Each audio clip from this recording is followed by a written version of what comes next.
Exactly 3 a.m., someone knocked on Ethan's hotel room door. But there was one terrifying problem. That hotel didn't even have room service.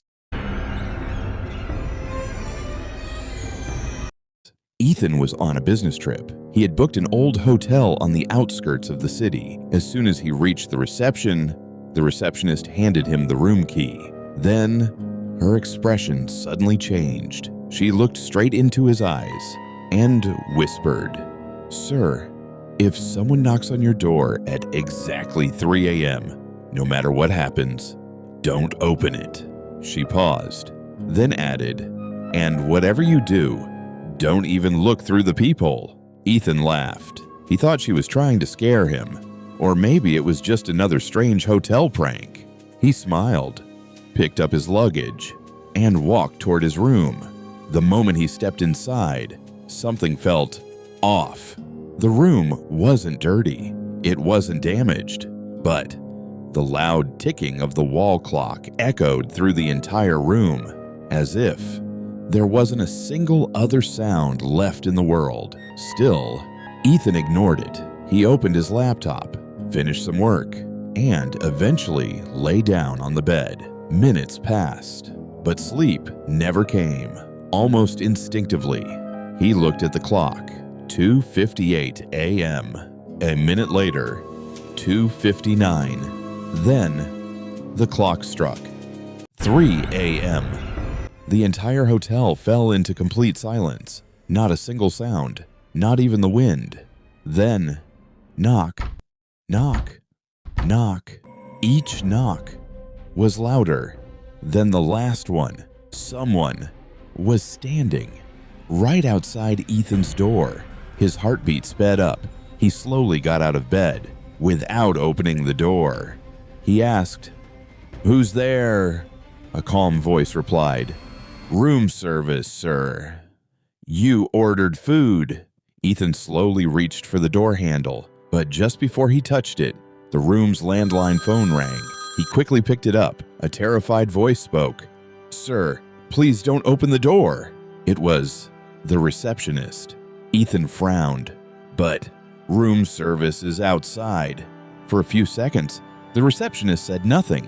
Then, in a trembling voice, she whispered, "Sir, our hotel has never had room service after dark." The color drained from Ethan's face. He immediately stepped away from the door. His heart pounded so hard, he could hear it. Outside, the knocking continued. Then, the door handle slowly began to move, back and forth, back and forth, as if something was trying to get inside. Ethan froze. He couldn't move. He couldn't breathe. And then, everything stopped. No knocking, no footsteps, no sound, just silence. Ethan took a deep breath. Maybe whatever it was had finally gone away. Then, without warning, the television switched on by itself. The screen stayed completely black. For a few seconds, nothing happened. Then, a CCTV camera feed appeared. It showed the hotel corridor outside Ethan's room.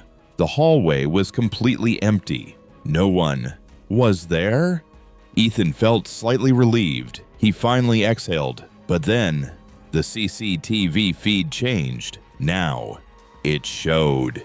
Inside Ethan's room, he saw himself standing beside the bed. But he wasn't alone. Behind him was a tall, pitch-black figure, standing perfectly still. Only inches away, Ethan instantly turned around. There was nothing. The room was empty. At that exact moment, the landline rang again. He grabbed it immediately.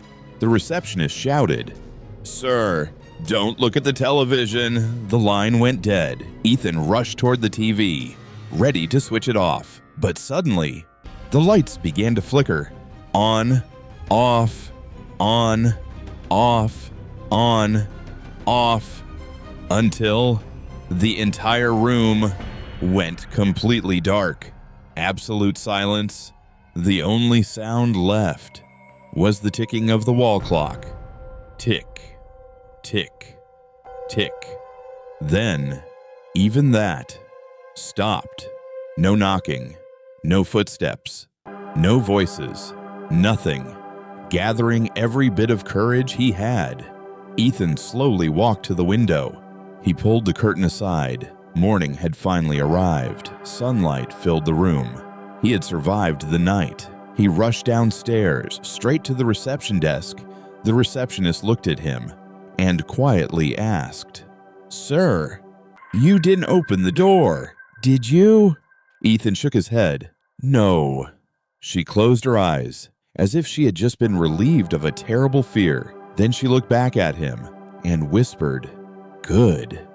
Because everyone who opened that door," she paused, then finished, "was never seen leaving this hotel again."